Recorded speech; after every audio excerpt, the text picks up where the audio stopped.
Watch your step, friends. Hello friends, this is a special episode. We are on the Big Island with Kimberly Wood. You guys remember Kimberly. I flew over here to film Kimberly working with, who are you working with right now? I'm working with Colorado State University and partnering up with NOAA. And what are you guys doing? We are doing some communication science work with the new spinner dolphin, stay away distance increasing. I'm working with a group of scientists that are trying to basically put out signs to try and get people to stay away from the animals. Yeah, they're educating the public on the importance of distance from spinner dolphins. So spinner dolphins hunt at night, right? They do. And in the daytime, they swim while they sleep. And they're conscious swimmers, so they have to stay at the surface. But the public doesn't realize that it looks like they're out there just hanging out, playing around, but they're actually sleeping while they swim in circles.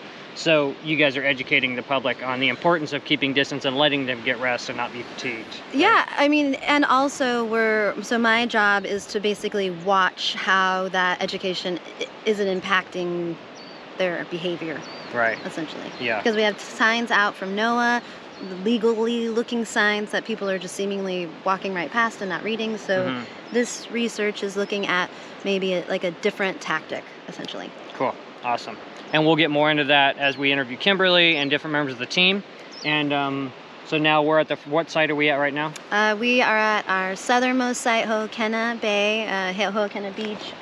This is an awesome place to observe. We call it the cliff because we have to fly down. Yeah, so Kimberly's like a professional drone pilot, is her employment, and they brought you on as a drone pilot for this. Yep. And she has a permit for that. So yeah, we're standing over, basically we're looking to see if the dolphins are here, right? Yeah. To decide if you want to fly. Exactly. And why did you choose, why is this one of the locations?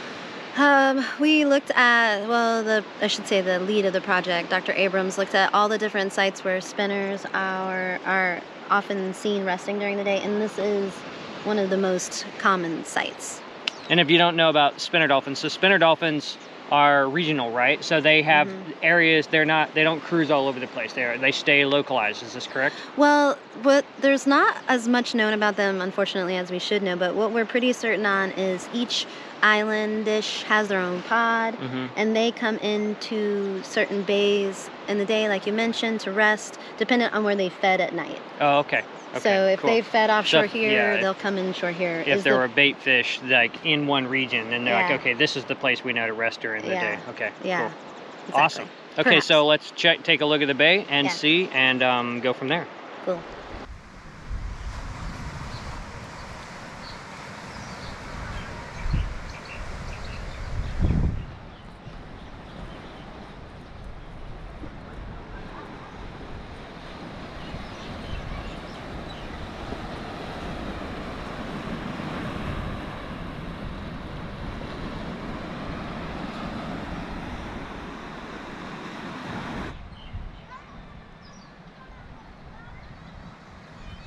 Okay, so now what? Now we're confirmed there's no critters here. Your sign's all good, right? Yeah, the signs look awesome. We're gonna go now north to Hononaunau and then Kealakekua after a quick break for coffee and breakfast. Nice. Let's do it.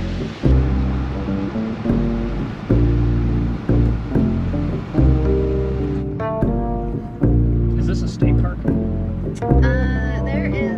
There's a historical park, and then this is just You're just turning here instead of going into the park. Well, this isn't the place. That's the paid state park. I've never been over there. You'll see there's like a holly over there, like a historical holly like this. Whoa.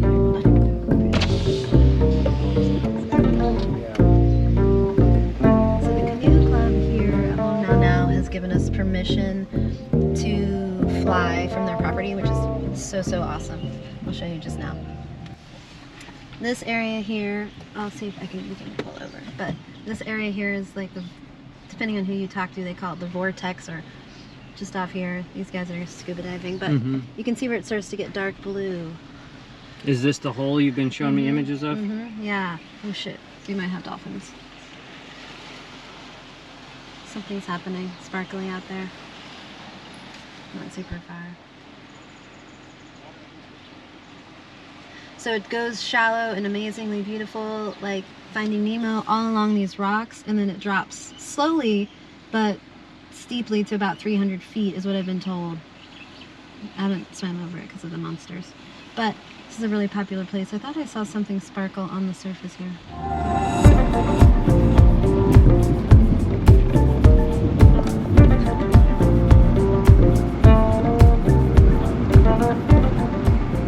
What site is this?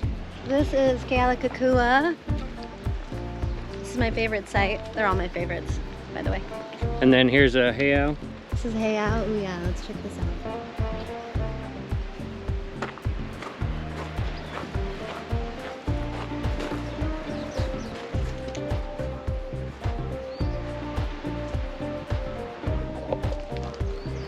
This is a really, really big heiau. Me and my little brother and Camille came here to see my niece get married in 2020, and we stayed at a house that I can see right here. So I've spent a lot of time in this area and swimming in these waters. This heiau is very large, right? Don't you think? It's pretty huge. Big for as far as heiaus go. Huge intact heiau, mostly intact. It's cool. And Yeah, you can feel it. so let's go look at where they're doing their project here and see how their signage is doing. Look at this ship. Look at that ship, bro. Nice. Schooner on the horizon. Schooner on the horizon. Neat. Oh man, look at that bowsprit. Very pretty. Where do you reckon she's from?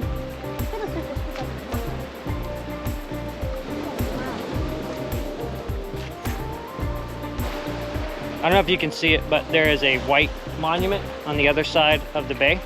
That's the Captain Cook monument where Captain Cook met his end. They overstayed their welcome here and the Hawaiian people sent them on their way.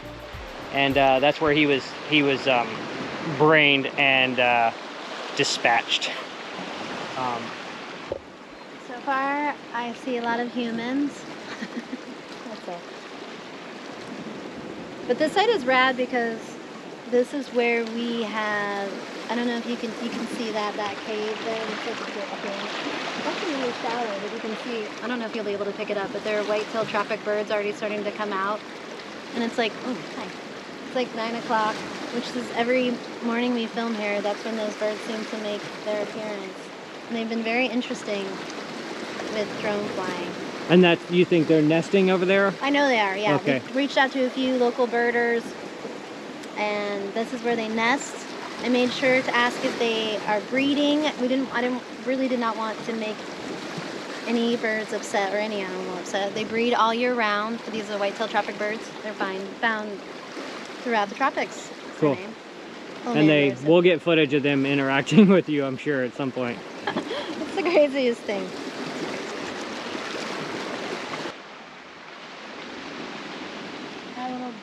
One little boat left. Really? There's a handful of companies that just like flat out did not want to participate. And they're like stalk the dolphins. They're just, yeah, they just are, I don't know. This is such a pet hate when you're using these resources to make money, and then when campaigns just want people to treat the animals better, and you're like, no, I'll pass. I'll take a hard pass. Yeah. Like, whoa, okay. Why do you even get to operate in these waters then? That's what I say. Well, not to mention the fact that like that's how they're making their money. So if they're respectful, they won't drive the dolphins away. Right. So it's like financially beneficial for them to like take part. I mean, wouldn't you want to do that? You would think making money off of this would make you more of a accountable steward, right? Absolutely. But passive humans.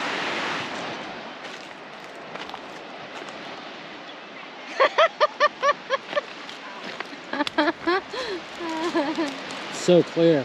So, it's gotten clearer, bro, since we left. Yeah. It's crazy. We chose the right site. So crazy. See how many people are down there now. Dang, so many people. Ooh, that's one thing. Not as many as the last site though. No. Do you see all those yellow tang? Oh, wow. That's what they said. I heard that that's what they used to call this the Gold Coast because there's so many yellow tang that throughout this west coast it would be like all lit up gold like that all throughout the shallows. Wow. And then do they catch those as bait fish or just No, as there's eating aquarium trade. Oh, crazy, crazy. Yeah. Yeah, you can see them all. So beautiful, huh? We have yet to see any dolphins today, so we're gonna get in the water here. Yes, please. All right, let's get in the water and see what's underwater while we wait for our dolphins to show up.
Weird little protected cove, like kind of carved out of the coral.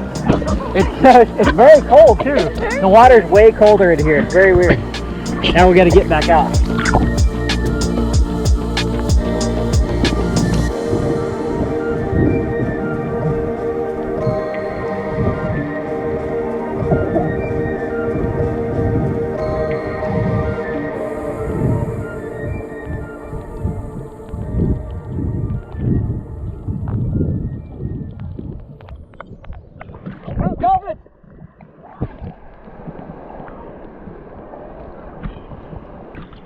May I go to the drone?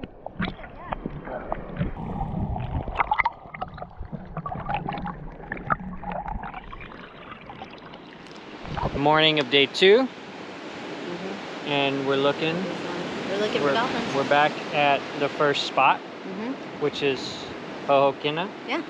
And you said this is the southernmost spot. This is where we swam yesterday. So what happened yesterday? Yesterday we checked all 3 sites that we're studying for dolphins. How many times did we go to each site? I think we went to each site 3 times. I think so, yeah. Yeah. And what happened? Oh, well, we did not find dolphins at any of the sites except for Hohokina. When we were snorkeling, we saw them in the distance and we rushed out to try and film them, and they had just done a drive-by. Yeah. We saw them when we were in the water, hopped out, but you even said the way they were moving in the water, you weren't surprised that they weren't there when we got out. Yeah, and I think we only saw a few. Yeah. I only saw 3. Yeah, I would say that many as well. Yeah. So now, starting the day, first thing in the morning, stopped here. There's a lot more texture on the water today, so there's more wind, which that makes it more difficult to spot them.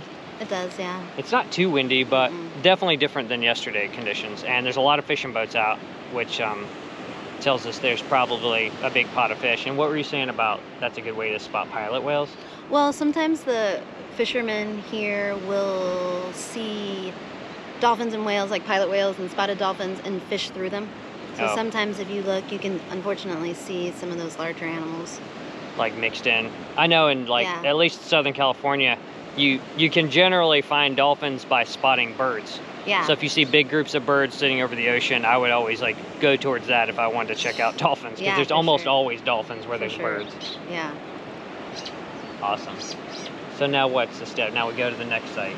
We are gonna go to the next site, which will be Ho'onaunau, and then Kealakekua, and hopefully one of those sites will yield, and if not, well then we're gonna come back here. Yeah, just keep circling. Keep sciencing. Yep, look for our friends and see what we can get into. Yeah. 3 o'clock, you know, I call a place, I need to schedule a ride just so they close at 5, right? You see the little shrimp? Look at this. You see the shrimp? The little larvae right here, right there. Oh yeah, a little shrimp. A little shrimp, bro. That's funny to be in There's the a couple daytime. shrimps. Oh yeah, a bunch of them. Oh my word, look at the little baby. Oh look, there's a counter shell.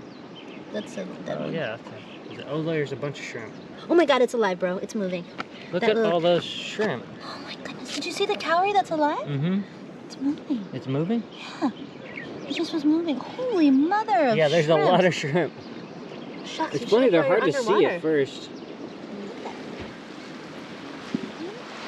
We're at Ho'onaunau now, aka the Vortex. This is that spot we were talking about that has a super deep drop off, like 300 feet, it's really close to shore. Cool. Also beautiful. And then we see no dolphins yet.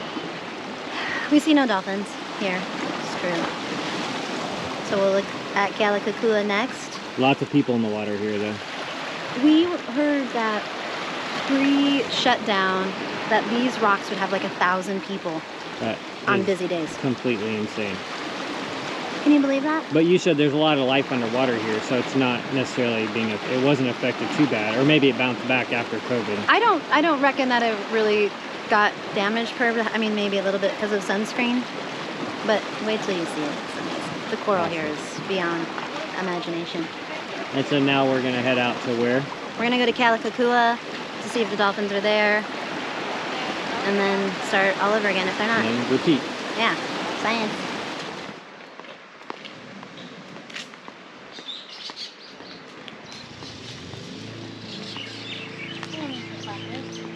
You see any dolphins? You looking for a handout? What's up, You baby? looking for a dolphin? I will take your picture by my feet.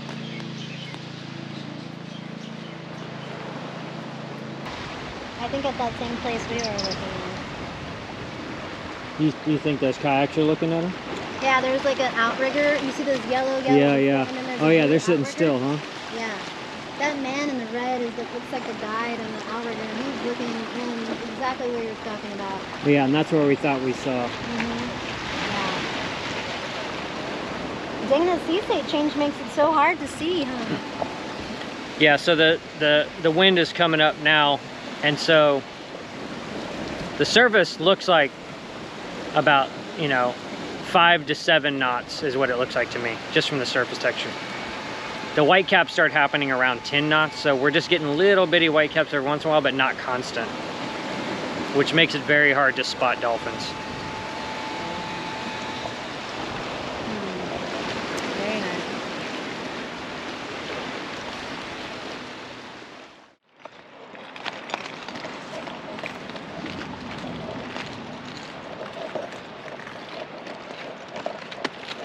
What's happening, Kimberly? We've got dolphins. We're at Ho'okena. Nice. Got a pod. Let's do it. Okay, careful spider web here. Yep, yep. Okay. Set up our little spot.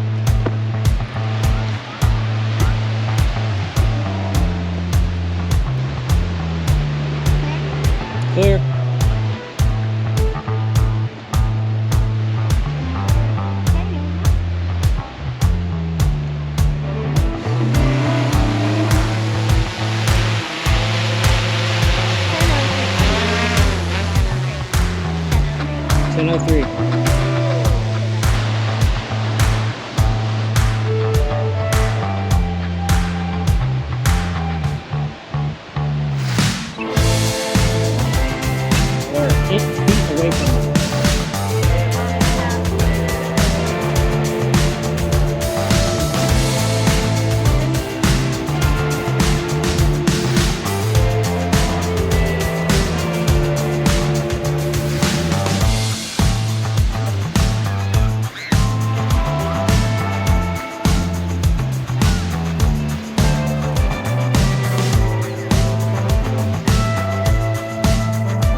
The Amazing From Afar campaign, led by Dr. Katie Abrams, observed 45 hours of dolphin-human interaction occurring on 14 days of the 21-day project.